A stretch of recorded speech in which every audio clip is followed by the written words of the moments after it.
A sua palavra.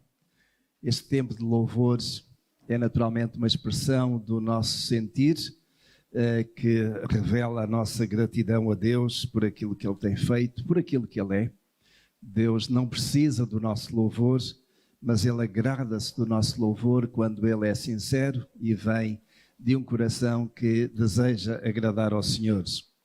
Também o tempo do culto tem sempre um momento importante, que é a pregação, a exposição da palavra dos senhores.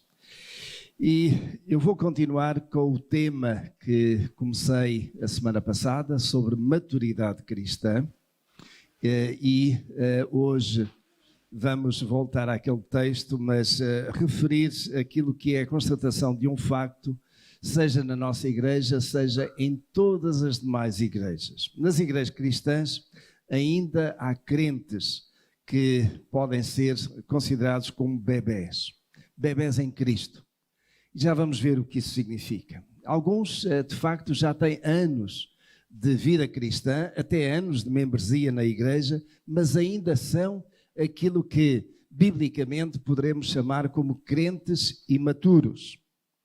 E vou dar, digamos, 2 exemplos da Escritura para já nesta fase introdutória. A igreja de Corinto, para a qual o apóstolo Paulo escreveu 2 cartas, era uma igreja muito rica em dons espirituais. Quando nós queremos entender os dons espirituais e ver a lista de dons espirituais, naturalmente que um dos lugares na Escritura onde vamos é a primeira carta do apóstolo Paulo aos Coríntios. E ele dedica 3 capítulos, o 12, o 13 e o 14, aos dons espirituais. Alguns até consideram e usam, e eu já tenho usado, o capítulo 13, que é o capítulo do amor, para casamentos e para aquilo que é a relação entre marido e mulher, porque aquilo que são as melhores características de um amor estão lá. Mas é interessante, e não podemos perder esse contexto, que o apóstolo Paulo refere nesse capítulo 13 o amor como sendo o caminho pelo qual todos os dons se devem expressar. E ele faz uma lista de dons espirituais. Uma igreja rica em dons espirituais, mas uma igreja que ao mesmo tempo padecia de carnalidade, padecia de imaturidade. E isso fica bem visível quando nós lemos, por exemplo, em 1 Coríntios capítulo 3, os 3 primeiros versículos deste capítulo. 1 Coríntios capítulo 3, o apóstolo escreveu assim: E eu, irmãos, não vos pude falar como a espirituais, mas como a carnais. E vejam uma expressão, pelo menos na minha tradução, e a vossa não deve ser muito diferente, como a criancinhas em Cristo. Leite vos dei por alimento, e não comida sólida, porque não a podias suportar, nem ainda agora podeis. Porquanto ainda sois carnais, pois, havendo entre vós inveja e contendas, não sois porventura carnais e não estáis andando segundo os homens. E o apóstolo Paulo, de facto, está aqui a colocar este contraste bem evidente na igreja de Corinto, mas não só, entre crentes espirituais, isto é, crentes amadurecidos, crentes que de facto estão no caminho da santificação, e aqueles que são mais carnais, isto é, que estão mais preocupados na satisfação da sua própria carne, dos desejos da carne. E isso reflete-se depois em tudo aquilo que tem a ver com as relações entre crentes dentro da igreja e também, naturalmente, fora. E ele dá aqui um ou outro breve exemplo. Crentes carnais, havendo entre vós o quê? Inveja, contendas, conflitos, facções dentro da igreja, e isso era inaceitável.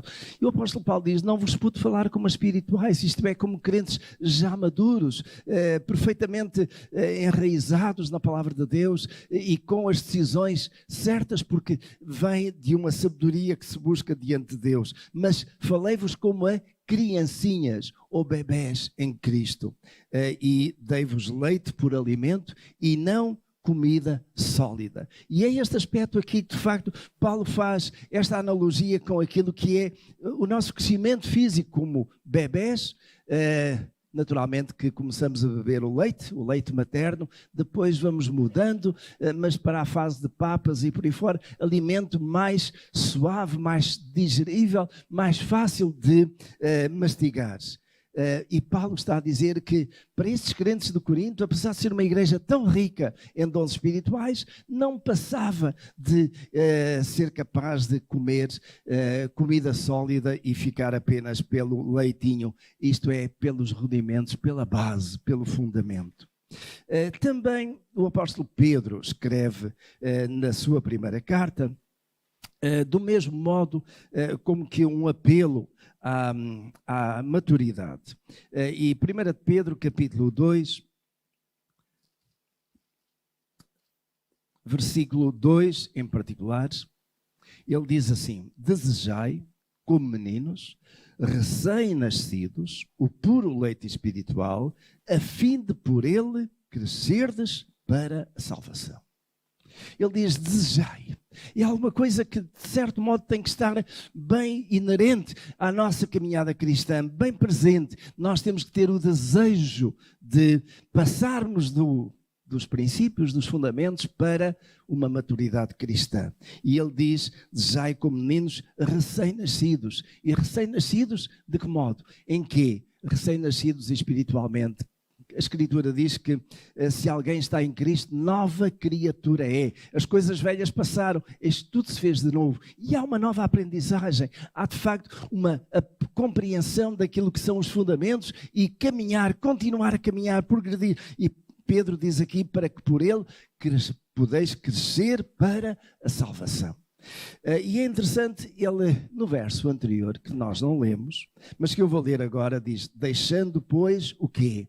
Aquilo que era próprio de uma vida sem Deus, malícia, engano, fingimentos, invejas e toda a maledicência. Então, deixando tudo isso para trás, desejando agora, como meninos recém-nascidos, o leite ou puro leite espiritual, a fim de por ele cresceres. Ele fala aqui puro leite espiritual.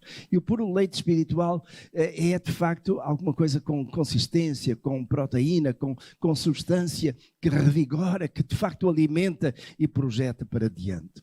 A maturidade cristã, meus irmãos, tem uma expressão prática. E, de facto, eu procurei trazer-vos aqui no domingo passado, na carta de Tiago, portanto um outro apóstolo, e falámos de Paulo, falámos de Pedro, de Tiago, agora, em que ele menciona 5 aspectos da maturidade cristã. E só para recordar e entrarmos então naquilo que é a palavra para hoje. Nós dissemos que uma pessoa madura é positiva mesmo e sobretudo sob pressão. Uma pessoa madura é sensível às pessoas. Uma pessoa madura domina a sua boca, isto é, domina a sua língua, controla a sua língua. Uma pessoa madura é pacificadora, não encrenqueira. Uma pessoa madura é paciente e ora. Isto nós encontramos na carta do apóstolo Paulo e que ele apresenta aqui como que de uma forma muito prática aquilo que tem que ser a vivência cristã. Mas, meus irmãos, ninguém consegue, nenhum bebê, quando nasce, passa logo para papas, para comida sólida. Simplesmente tem que começar pelo alimento mais essencial, mais básico, que é o leite materno. E depois vai passando para essas outras fases. Aquela expressão prática que Tiago deixou tem que estar alicerçada em fundamentos e em fundamentos doutrinários. E por isso mesmo nós vamos agora então para a carta aos Hebreus, capítulo 6, e vamos então dar orientação, conteúdo àquilo que é, digamos, o essencial da pregação para hoje. Hebreus capítulo 6, e no domingo passado eu comecei lendo o versículo 1 e depois passei para Tiago, mas ele diz aqui o seguinte, Hebreus capítulo 6, versículo 1 e 2. Pelo que, deixando os rudimentos da doutrina de Cristo, prossigamos até à perfeição, não lançando de novo o fundamento de arrependimento de obras mortas e de fé em Deus, e o ensino sobre batismos e imposição de mãos e sobre a ressurreição dos mortos e juízo eterno. É interessante porque o autor desta carta aos Hebreus deixa claro que há aqui um propósito. E este propósito está aqui traduzido na nossa língua numa palavra: prossigamos. Prossigamos. Isto é, há uma coisa que já foi iniciada, mas que não pode ter ficado ali atrás. Não pode ter estagnado. É dinâmica e passa para diante, prosseguindo até onde? Até à perfeição. Por outras palavras, até à maturidade cristã. E é interessante porque a palavra que ele usa, e eu não posso mencionar no grego, teleiotes, tem mesmo esta ideia de que é um caminhar para a perfeição, isto é, aquele nível em que já não é possível progredir mais, porque foi alcançado o escalão máximo. E essa é a palavra que o apóstolo, qualquer que ele tenha sido autor desta carta, usou aqui, é prossigamos e vamos para diante. E ele menciona 6 aspectos que são, no fim de contas, o que ele menciona como fundamentos da fé cristã e fundamentos para se alcançar essa maturidade cristã. Vejam, no versículo ele diz, pelo que deixando os rudimentos da doutrina de Cristo, isto é, aquilo que no fim de contas ele vai mencionar a seguir como sendo base, como sendo fundamento, vamos deixar isso e vamos prosseguir para a perfeição. E ele então menciona 6. Quais são eles? O primeiro que ele menciona é arrependimento de obras mortas. Então, este é o primeiro fundamento, arrependimento de obras mortas. E o segundo que ele menciona é como que o par deste, fé em Deus. E eu vou trabalhar cada um deles por si, mas gostaria que os irmãos vissem que arrependimento e fé estão perfeitamente ligados e fazem parte de um mesmo processo fundamental. Arrependimento. A palavra que é usada tanto neste texto aqui como em outros mais no Novo Testamento é a palavra bem conhecida de nós, metanoia. E meta significa mudança. Noia significa mente. Então os gregos usavam esta palavra metanoia para significar mudança de mente. E eu mudo a mente quando eu reconheço que estou errado, eu mudo a mente quando aquilo que eu estou a dizer ou a fazer está perfeitamente desenquadrado, não me leva a lado nenhum, então eu mudo, e mudo. Para eu mudar o que eu falo, para eu mudar as minhas ações, eu tenho que mudar primeiramente a minha mente, porque é a minha mente que controla, é a minha mente que dirige, é a minha mente que, de certo modo, diz, por assim dizer, de uma forma mais popular, à língua aquilo que ela vai expressar. Mas é de facto na mente. E por isso mesmo, quando há uma mudança de mente, quando há esta metanoia, então eu vou pensar de uma outra forma, eu vou agir de uma outra forma, eu vou falar de uma outra forma, mas tudo, de certo modo, passa pela mente. Mas o apóstolo aqui, ele menciona que é arrependimento de obras mortas. E eu gostaria de considerar com os irmãos o que é que podem ser estas obras mortas. Isto por uma razão simples. Arrependimento aparece na Escritura muitas vezes, mas obras mortas é a única vez em todo o Novo Testamento que aparece e é aqui. Então o que é que o autor tinha em mente por esta ideia de obras mortas? Arrependimento de obras mortas. Este arrependimento de obras mortas poderia ser uma de 3 coisas. Poderia ser ações que levam à morte. E essas ações que levam à morte, há uma lista na Escritura e que, por exemplo, o apóstolo Paulo, na carta aos Gálatas, refere exatamente a algumas dessas obras. Os irmãos podem abrir comigo em Gálatas, capítulo 5, versículo 19, 20 e 21. E ele diz... Gálatas capítulo 5, já está a aparecer ali. Ora, as obras da carne, e volto a referir, obras mortas aparece apenas em Hebreus, mas aquilo que o apóstolo Paulo refere aqui como obras da carne, o sentido é o mesmo. Ele diz assim: ora, as obras da carne são manifestas, as quais são prostituição, impureza, lascívia, idolatria, feitiçaria, inimizades, contendas, ciúmes, iras, facções, dissensões, partidos, invejas, bebedices, orgias e coisas semelhantes a estas, contra as quais, e agora prestem bem atenção, vos previno, como já antes vos preveni, que os que tais coisas praticam não herdarão o reino de Deus. Por outras palavras, e comparando os dois textos, aquilo que o apóstolo Paulo refere aqui como obras da carne é aquilo que o autor da carta aos Hebreus refere como sendo obras mortas. Isto é, obras que conduzem à morte. Isto é, obras que nos levam a separar-nos de Deus, que nos levam a ficarmos distantes de Deus.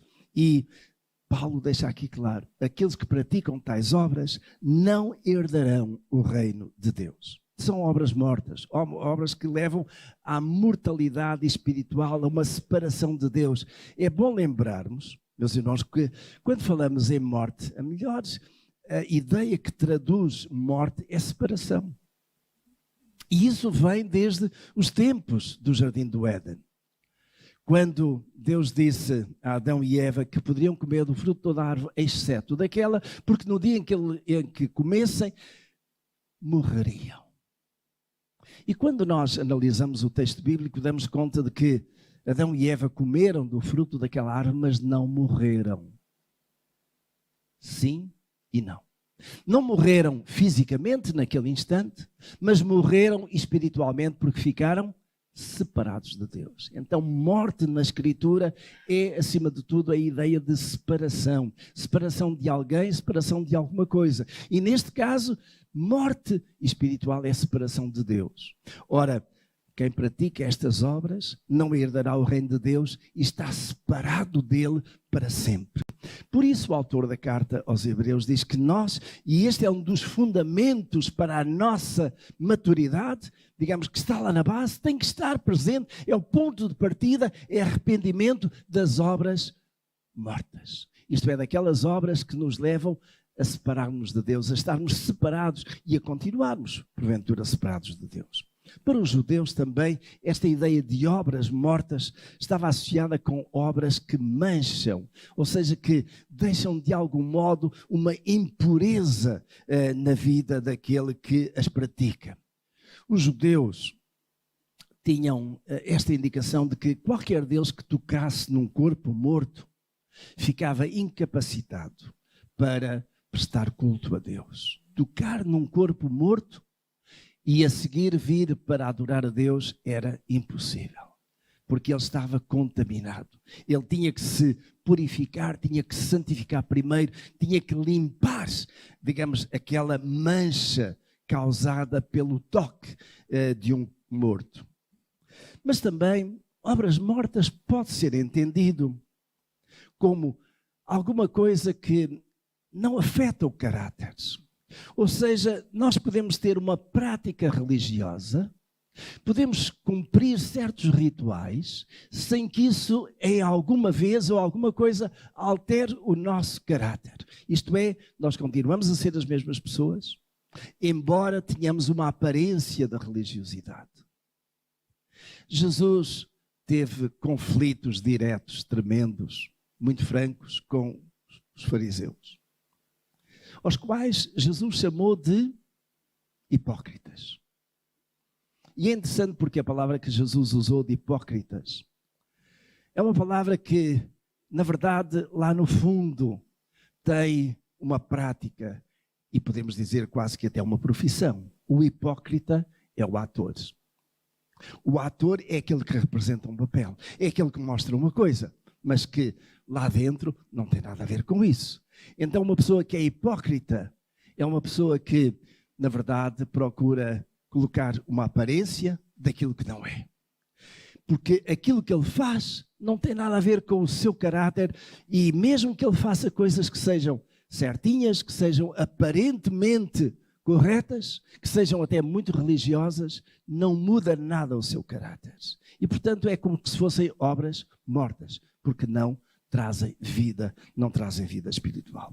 Qualquer que tenha sido a ideia que estava na mente do autor da carta aos Hebreus, o que ele diz é que tem que haver um arrependimento de obras mortas, isto é, de tudo isto, destas ações, destas práticas, destes rituais, que no fim de contas nada trazem de relacionamento com Deus. Arrependimento, metanoia, mudança de mente, é preciso mudar, sair daqui. Ele acrescenta fé em Deus. A Escritura diz, nesta mesma carta aos Hebreus, lá no capítulo 11, que sem fé, e podem completar, sem fé é impossível agradar a Deus. Aqui há umas poucas semanas atrás eu fiz uma série de pregações sobre agradar a Deus. Sem fé é impossível agradar a Deus.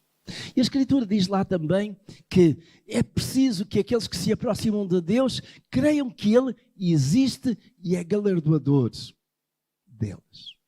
Sem fé é impossível agradar a Deus. A fé é um fundamento importantíssimo para que nós possamos alcançar e prosseguir para a maturidade. Assim como o arrependimento é mudança de mente, a fé acrescenta aqui esta outra dimensão de confiança, de entrega, de acreditar e seguir. Quando eu acredito em alguém, eu sigo aquilo que essa pessoa diz. Estou confiante que aquilo que fala é verdade e por isso mesmo eu acompanho-me, eu associo-me. Fé em Deus é crer que Deus é aquilo que é. Que Deus é quem Ele diz que é. E na Escritura nós temos muitas, mas muitas passagens indicando-nos quem Deus é. Entre outras coisas, podemos dizer que Deus é único. O apóstolo Paulo escreveu na carta aos Efésios isto: há um só Deus. Então eu creio que há apenas um Deus. Eu creio que há apenas um Salvador. E esse Salvador é quem? Cristo Jesus. E que esse Salvador é suficiente para a minha relação com Deus. Suficiente para que aquilo que o homem perdeu por causa da sua desobediência seja restaurado. Eu chego a Deus não pelos meus méritos, chego a Deus não por alguma capacidade especial que eu tenha, mas chego a Deus tão somente e suficientemente através de quem? De Cristo Jesus.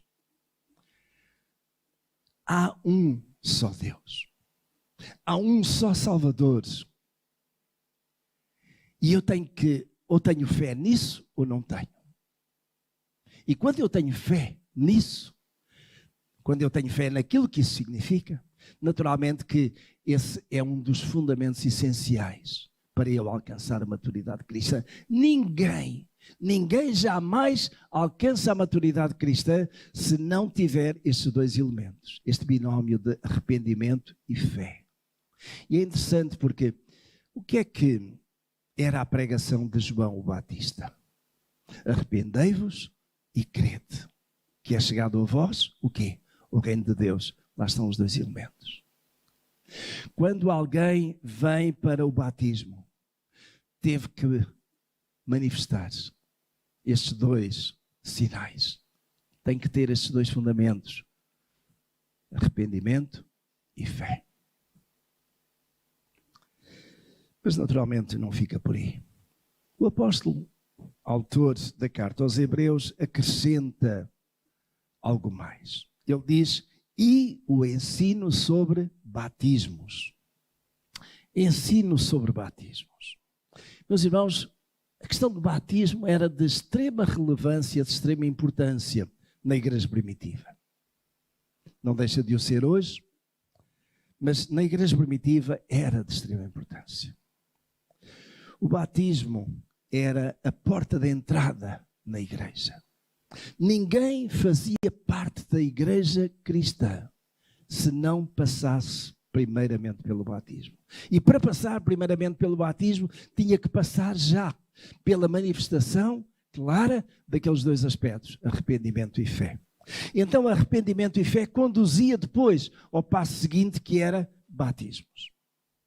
E o batismo era, sem dúvida, uma marca de identificação com Cristo. E era uma prova de obediência também àquilo que Cristo ensinou.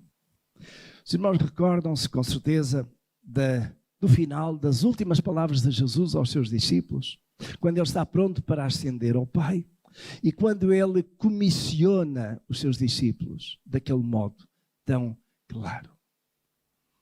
Ide por todo o mundo, pregai, ensinai e batizai em nome do Pai, do Filho e do Espírito Santo. Fazei discípulos. E ao fazer discípulos, naturalmente que o primeiro passo era arrependimento e fé, mas depois era o quê? Era o batismo. E ali, num determinado momento, implicava o quê? Instrução.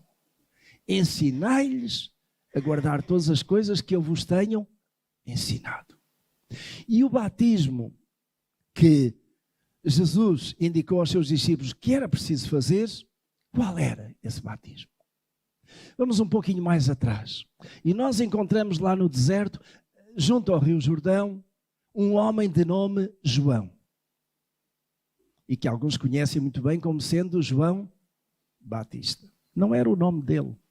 Batista é um cognome. É uma alcunha, podemos dizer assim.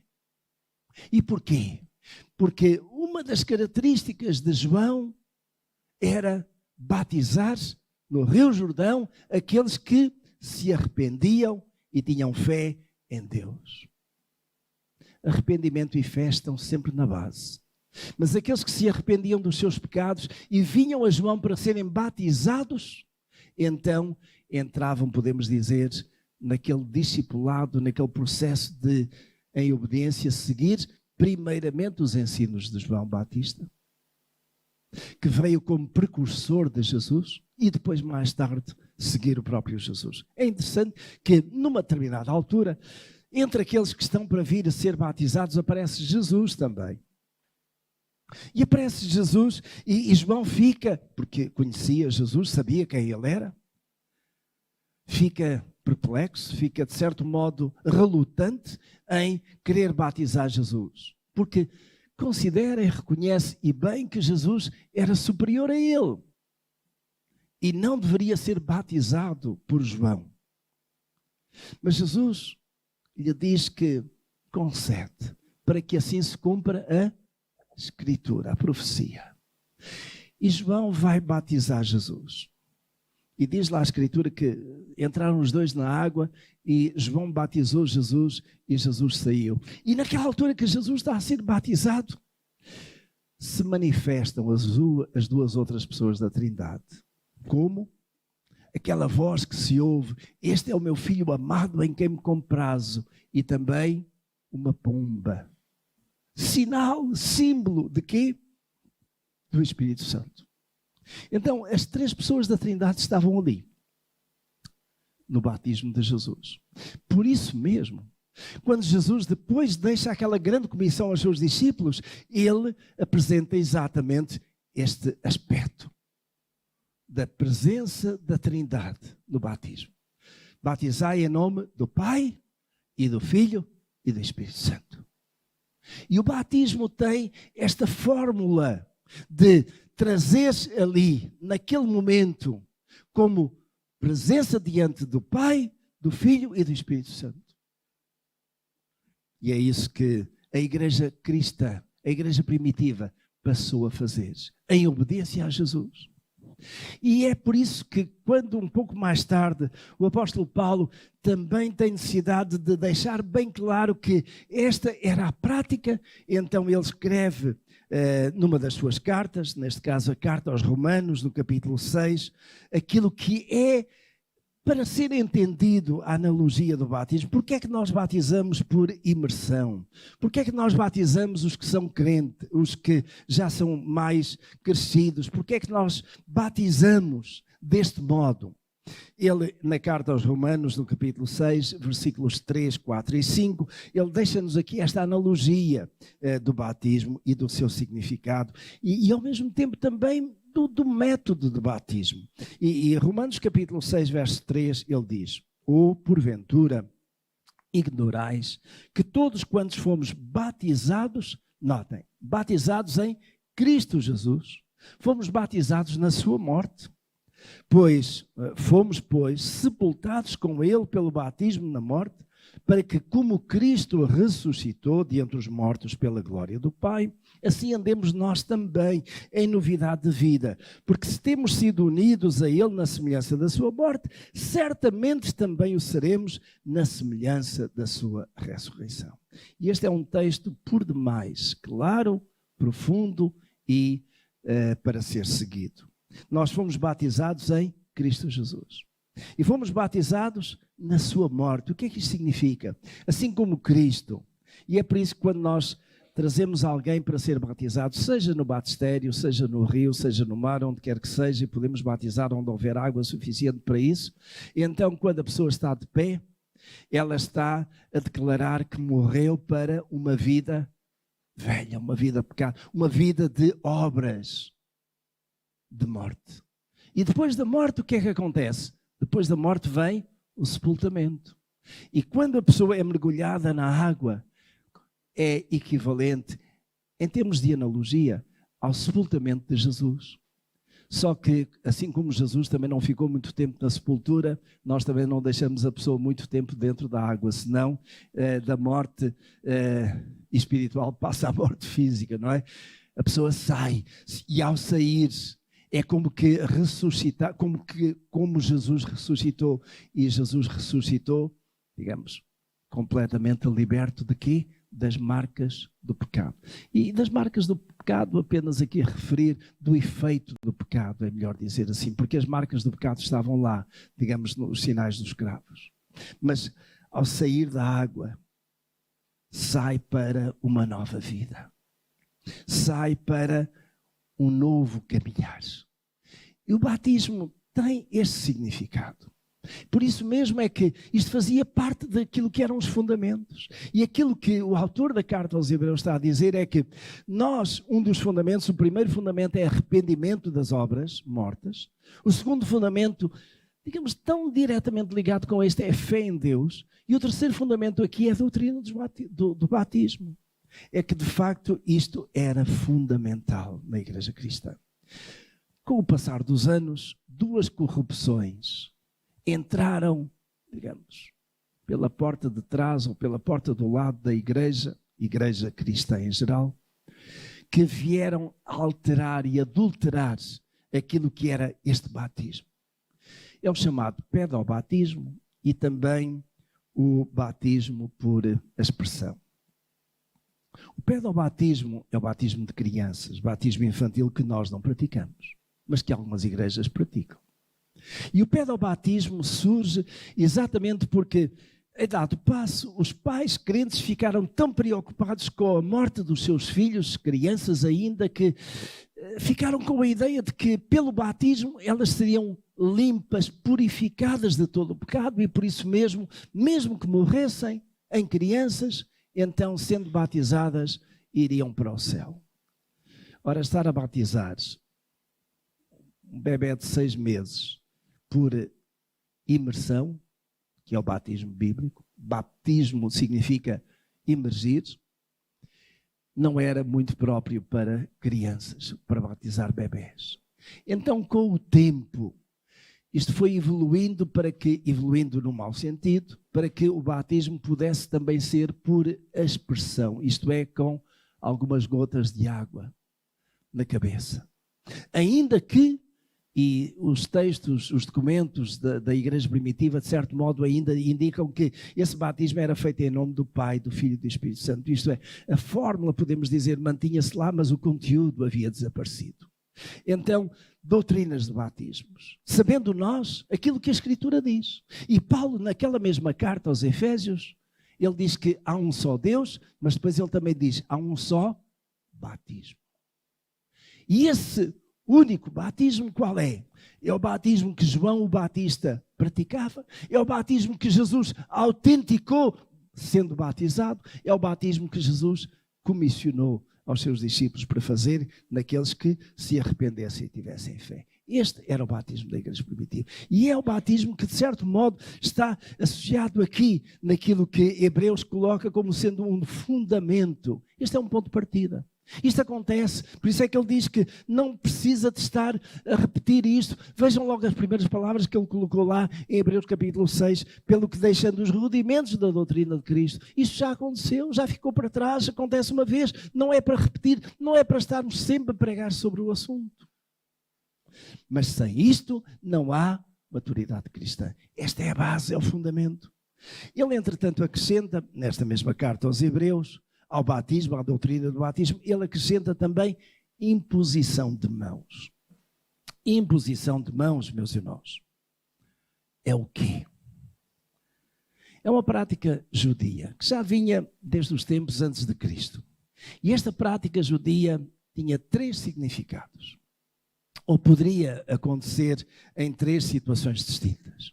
Mas o primeiro significado, que esse não pode ser perdido de vista, era a transferência de culpa do pecador para a vítima. A imposição de mãos já vinha desde os tempos dos sacrifícios, em que aquele que havia pecado, e não havia ninguém que não fosse pecador, mas aquele que havia pecado, ao fim de algum tempo, vinha ao templo trazer o seu animal para ser sacrificado. Fosse um cordeiro, fosse um cabrito, fosse até, porque as posses não seriam muitas, uma pomba ou uma rola. E quando chegava ali, e ele preparava-se para entregar esse animal ao sacerdote para o sacrifício, ele colocava e impunha as suas mãos sobre o animal. E ao impor as suas mãos, a sua culpa era transferida para o animal. E o animal era então levado ao lugar de sacrifício. E era sacrificado em lugares do pecadores. Esta era uma transferência. E isto era feito simbolicamente através desta imposição de mãos.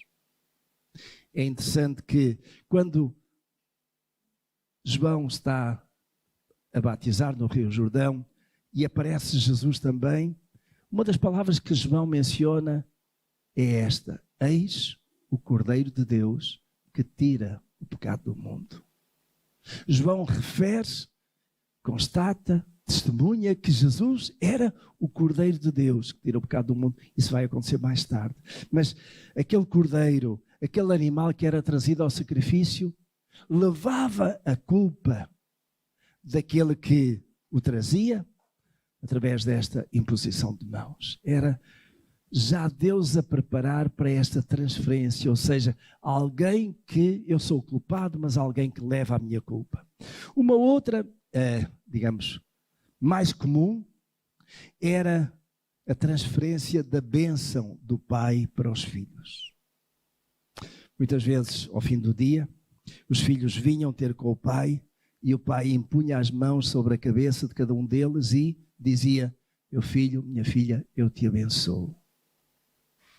Os irmãos lembram-se, lá em Gênesis, Jacó, ou Israel, quando está à morte, salvo erro, Gênesis capítulo 49, ele chama os seus filhos, um por um, e impõe-lhes as mãos e os abençoa, tendo uma bênção para cada um deles. Esta imposição de mãos é de alguém que tem esta autoridade de transferir esta bênção, e o pai tem autoridade para abençoar os seus filhos, e abençoar em nome de Deus, no Antigo Testamento, em nome de Jesus, nos dias de hoje. Mas também a imposição de mãos era muito comum quando havia alguém que era escolhido para um cargo especial. Por exemplo, Samuel, por orientação de Deus, escolheu Davi para vir a substituir o rei Saul. E foi com derramamento de óleo e de imposição de mãos. Nós encontramos isso como prática também no Novo Testamento. E eu vou só mencionar um texto. Vejam, por exemplo, meus irmãos, em Atos capítulo 8. Atos capítulo 8, como aparece aqui a imposição de mãos na igreja primitiva, como sendo uma prática diretamente associada com a recepção do Espírito Santo. Atos capítulo 8,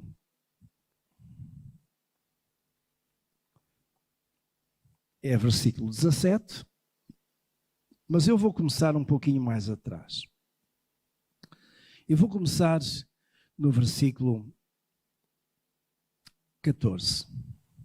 Os apóstolos, pois que estavam em Jerusalém, tendo ouvido que os de Samaria haviam recebido a palavra de Deus, enviaram-lhes Pedro e João, os quais, tendo descido, oraram por eles para que recebessem o Espírito Santo.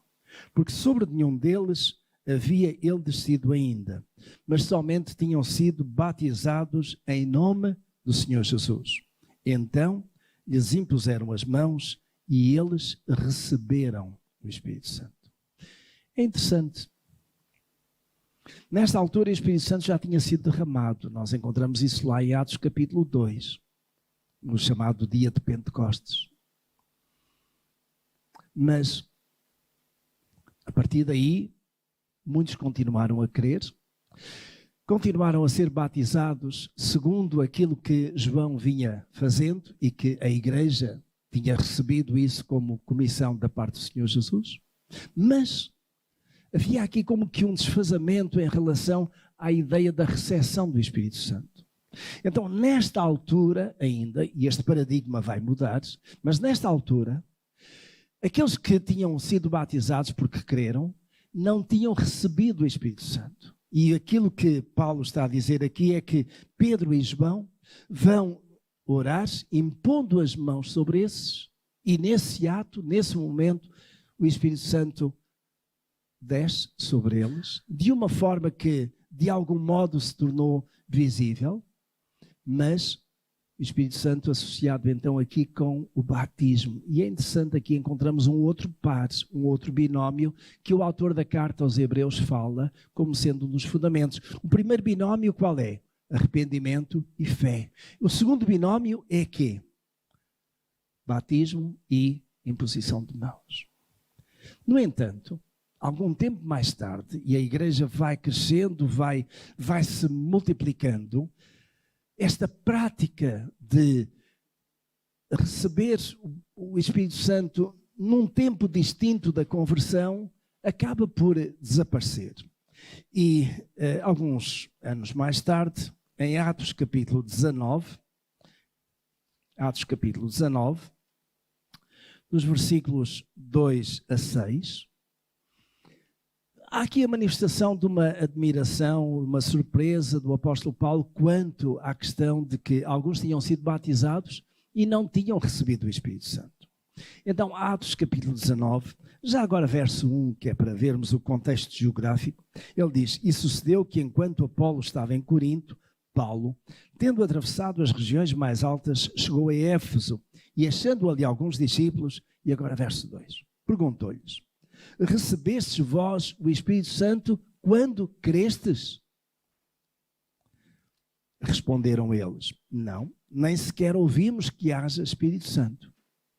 Tornou-lhes ele: Então, em que fostes batizados? E eles responderam, vejam, no batismo de João. Esta era a prática. Mas Paulo respondeu: João administrou o batismo de, olha aí, de arrependimento, ou do arrependimento, dizendo ao povo que cresce naquele que após ele haveria de vir, isto é, em Jesus. Quando ouviram isto, foram batizados em nome do Senhor Jesus. Havendo-lhes Paulo imposto as mãos, veio sobre eles o Espírito Santo e falavam em línguas e profetizavam.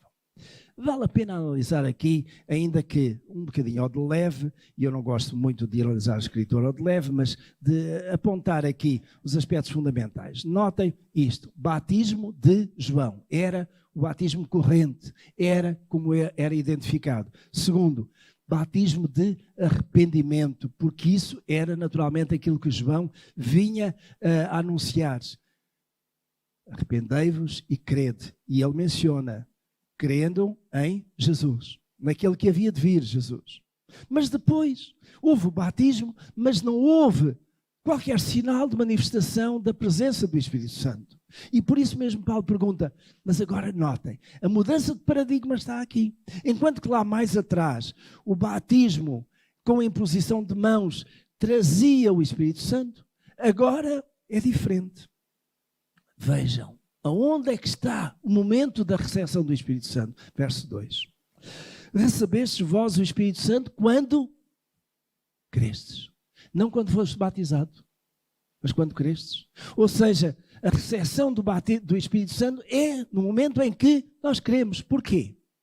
Porque é nessa altura que o Espírito Santo nos convence do nosso pecado, da justiça e do juízo de Deus. A entrada do Espírito Santo na nossa vida acontece no momento em que nós cremos. E este passou a ser o paradigma daqui para diante. Não é? E Paulo, digamos aqui, aliás, Lucas é quem escreve esta carta, ou este livro de Atos dos Apóstolos, deixa bem claro que este já é o paradigma a partir daqui, algum tempo antes, naquela altura certamente, nos dias de hoje também. Ou seja, eu recebi o Espírito Santo quando? Quando eu me converti. Qualquer pessoa que realmente sublinho, se converte, recebe o Espírito Santo. Porque é o Espírito Santo que a partir daí controla, governa a vida do crente. Às vezes não se dá conta. Não tem que ser manifesto desta forma exuberante através de línguas e de outras manifestações do Espírito. Mas se nós não nos convertemos pela ação do Espírito Santo e o Espírito Santo não entra na nossa vida, eu atrevo-me a dizer, não houve conversão. Houve uma aceitação, houve uma simpatia, mas não houve conversão. Porque conversão significa o quê? Metanoia. Conversão significa arrependimento, conversão significa mudança, conversão significa o quê? Eu deixo aquela vida velha e entro numa nova caminhada. Isso, meus irmãos, só é possível com o Espírito Santo. Voltando a Hebreus, e vamos procurar terminar, porque ele coloca aqui mais um outro binómio, mais dois aspectos. E estes aspectos são também familiares para nós. Hebreus capítulo 6, verso 2, ele diz, e o ensino sobre batismos e a imposição de mãos, e agora? E sobre a ressurreição dos mortos e juízo eterno. Meus irmãos, como crentes, um dos fundamentos da nossa fé, da nossa caminhada, é com certeza esta. A certeza de quê? Da ressurreição dos mortos. Se você não acredita que os mortos vão ressuscitar, se você não acredita que Jesus ressuscitou, então você tem que voltar lá atrás e rever todos os fundamentos, porque este é um dos fundamentos essenciais para o cristão. Eu creio, e creio firmemente que Jesus ressuscitou. E creio firmemente também que, assim como Ele ressuscitou, também eu irei ressuscitar depois da minha morte. Meus irmãos, esta é a esperança que nós temos. Não há alegria maior para o crente do que morrer em Cristo. Porquê? Porque ele sabe que a morte é apenas uma passagem. E ele sabe que a sua alma está guardada para quando? Para o dia de quê? Do juízo final. E para a vida eterna com Deus. A ressurreição dos mortos é alguma coisa que para nós é fundamental.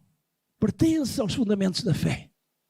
E isto é alguma coisa que é ensinado na classe de novos convertidos, na classe de discipulado. Aliás, como estas outras matérias que são referidas aqui. Isto é o fundamental.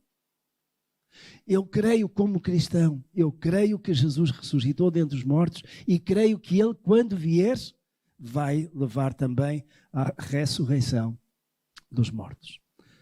Os irmãos podem ir a Jerusalém procurem a sepultura de Jesus.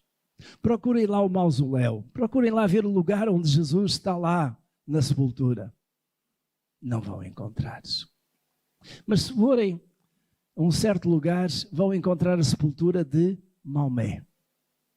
Se forem a outro lugar, vão encontrar a sepultura de Mahatma Gandhi. Se forem a outro lugar, vão encontrar a sepultura de Buda.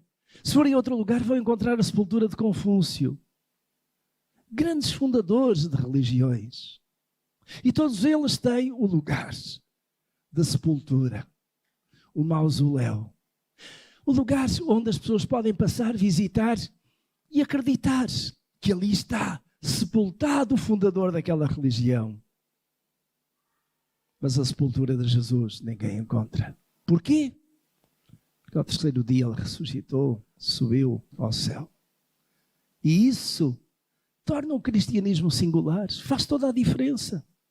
E é nisso que eu acredito. Meus irmãos, terminar então. O último aspecto que o autor da carta aos Hebreus diz é que é sobre a ressurreição dos mortos e o juízo eterno. E eu pergunto, você está preparado para o juízo eterno?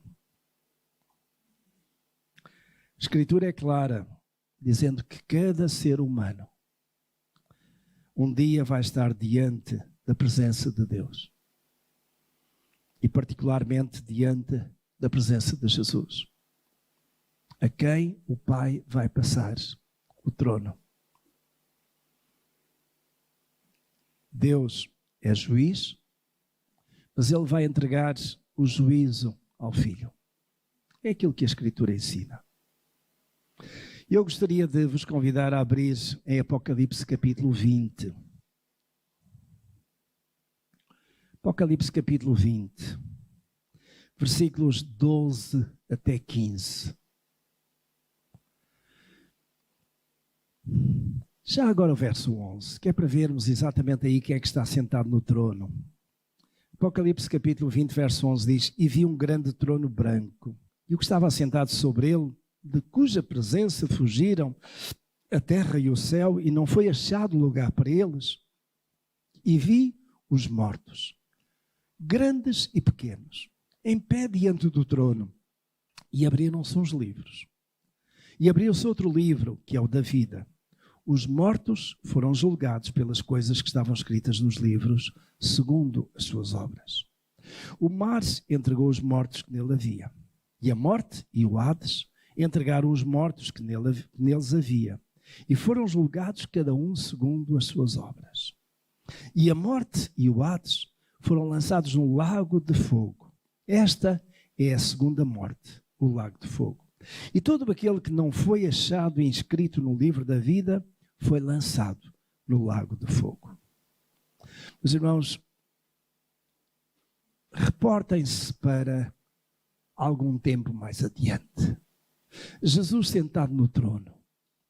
Diante dele, milhões e milhões de pessoas. Diante dele e diante, digamos, no meio desses milhões de pessoas, está você. Estou eu. Não importa aquilo que é a nossa condição aqui. Quando aqui diz, vi os mortos grandes e pequenos, possivelmente estaria aqui, digamos, nesta revelação de Deus. O rico e o pobre. O doutor e o analfabeto. O rei e o súbdito. O preto e o branco. Não importa. Todos iremos estar lá. Grandes e pequenos. Qualquer tenha sido a nossa vida, a nossa condição aqui, todos iremos estar lá. Iremos ser julgados. E reparem, fala aqui em livros de obras, e eu já irei explicar muito brevemente, mas depois fala aqui sobretudo no livro da vida. E estes livros de obras têm a ver com aquilo que nós encontramos na Escritura e também em particular no livro de Apocalipse, que bem-aventurados aqueles que morrem no Senhor, diz a Escritura, porque as suas obras descansam das suas obras e essas obras os acompanham. Nós não somos salvos pelas obras. A Escritura é muito clara quanto a isso. Mas as minhas obras, que são uma expressão, que são uma prova da minha fé e da minha confiança em Deus, vão me acompanhar. Eu, como crente, tenho o compromisso e tenho o desafio da parte de Deus de fazer boas obras. Mas não para ser salvo por elas, porque a Escritura é muito clara dizendo isso. Efésios capítulo 2, verso 8 e 9 diz: pela graça sois salvos mediante a fé, não por meio das obras, para que ninguém se glorie. Eu não sou salvo pelas minhas obras, senão eu estaria a invalidar a obra de Cristo. Mas as minhas obras acompanham-me. É aquilo que também Tiago diz. A fé sem as obras é morta. Então, e Tiago diz, argumenta, tu dizes que tens fé, o diabo também tem fé. Os demónios também creem em Deus. E, no entanto, eles vão para onde? Para o lago de fogo e enxofre. E aquilo que Tiago diz é: mostra-me a tua fé sem as obras, e eu te mostrarei a minha fé pelas minhas obras. As nossas obras acompanham-nos. No entanto, aquilo que vai provocar esta separação e que te consta, digamos, do juízo eterno, é se o nosso nome está escrito ou não, onde? No livro da vida. E para que eu tenha o nome escrito no livro da vida, é preciso o quê? Vamos voltar lá um bocadinho mais atrás. Arrependimento e fé.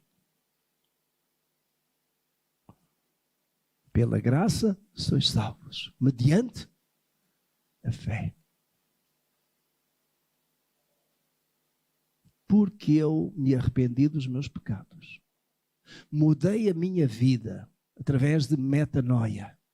Tenho fé em Cristo como o único e suficiente Salvador, como o único intermediário entre Deus e os homens. Então eu sou aceito por Deus, mesmo na minha condição de pecadores. João, e não vamos lá ler, mas os irmãos fixem. João capítulo 1, verso 12 diz: mas a todos quantos o receberem, falando de Jesus, deu-lhes o poder de serem feitos filhos de Deus, aos que creem no seu nome. Quando eu creio em Jesus e no seu sacrifício, Deus dá-me o poder de quê? De eu ser feito filho dele. Muitas pessoas dizem: todos somos filhos de Deus. Coisa nenhuma. Isso é uma mentira tremenda. Todos somos criaturas de Deus, é certo. Mas filho de Deus, só aqueles que verdadeiramente têm Deus como Pai. E não basta dizer que creem em Deus. É preciso seguir. Não há nenhum filho que esteja aqui que seja bom filho e não obedeça ao seu pai. Eu estou a falar quando os filhos estão em casa. Depois casam e vão e têm a sua própria vida. Ainda assim, reconhecem o seu pai. Certo? E o que é que nós fazemos com Deus como pai? Não o reconhecemos também? Nós não saímos da casa do pai. Por isso mesmo estamos debaixo de quê? Da sua orientação, dos seus ensinos. Obedecemos ao pai. E por isso mesmo, Deus diz na sua palavra: a todos quantos o receberem, dei-lhes o poder de serem feitos filhos de Deus aos que creem no seu nome. E porque foram, digamos, adotados como filhos, o seu nome foi escrito onde? No livro da vida. E quando no dia do juízo final se abrir o livro, o seu nome vai estar lá. Volto a dizer, não pelos seus méritos, mas porque você foi adotado como filho. Eu fui adotado como filho. Por causa daquilo que Jesus fez na cruz do Calvário por mim. Meus irmãos, isto são os fundamentos. E quando eu tenho esses fundamentos, o que é que eu vou fazer com eles? O que é que eu vou fazer em cima deles? Vou trabalhar para quê? Para que vá progredindo, alcançando o quê? A perfeição.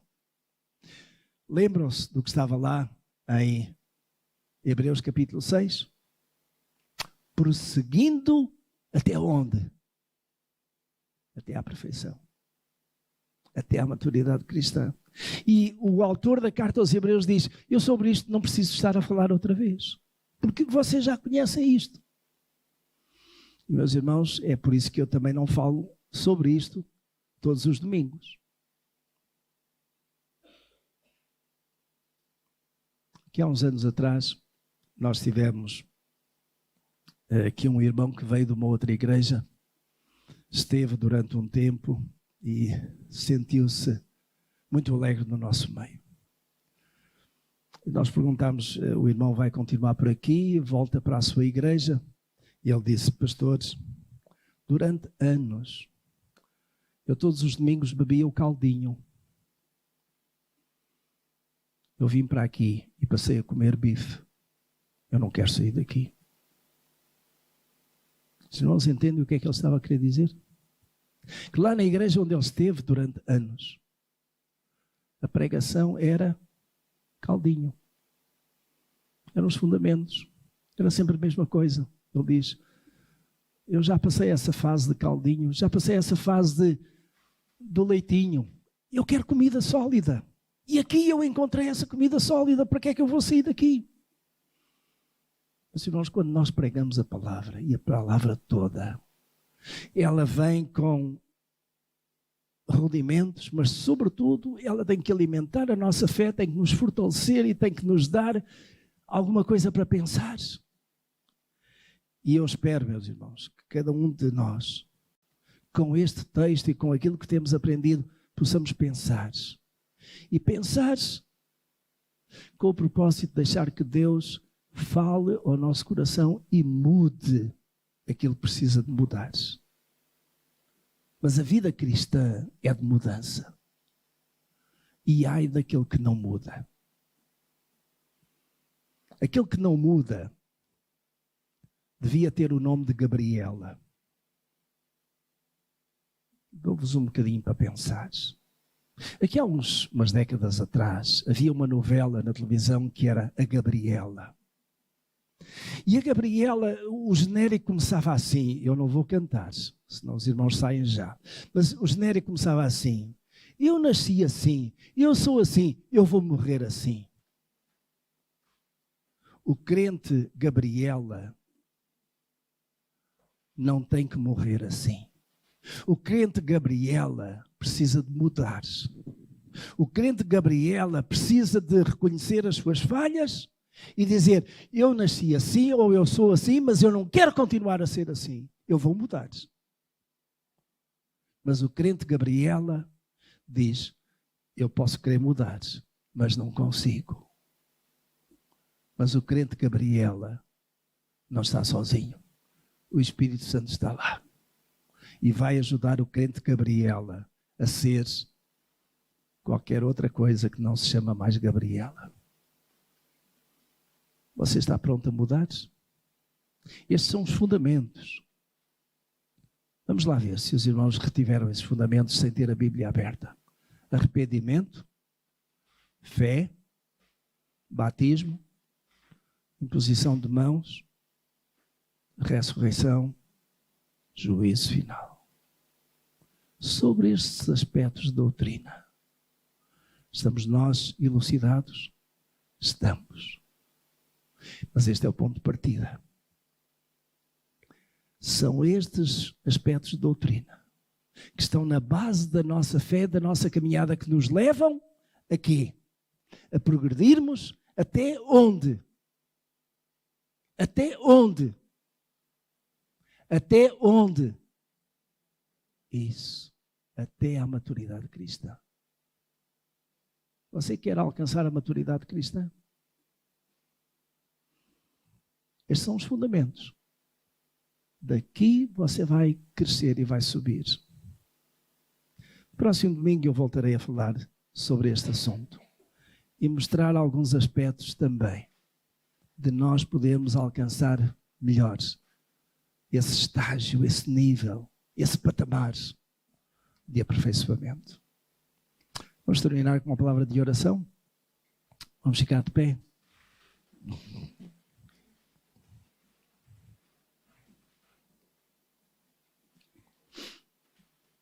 Nosso querido Deus e bom Pai do céu, nós te agradecemos muito, senhores, porque efetivamente lembramos e apropriamos-nos daquelas palavras que o apóstolo Paulo escreveu na carta aos Efésios: pela graça sois salvos, por meio da fé.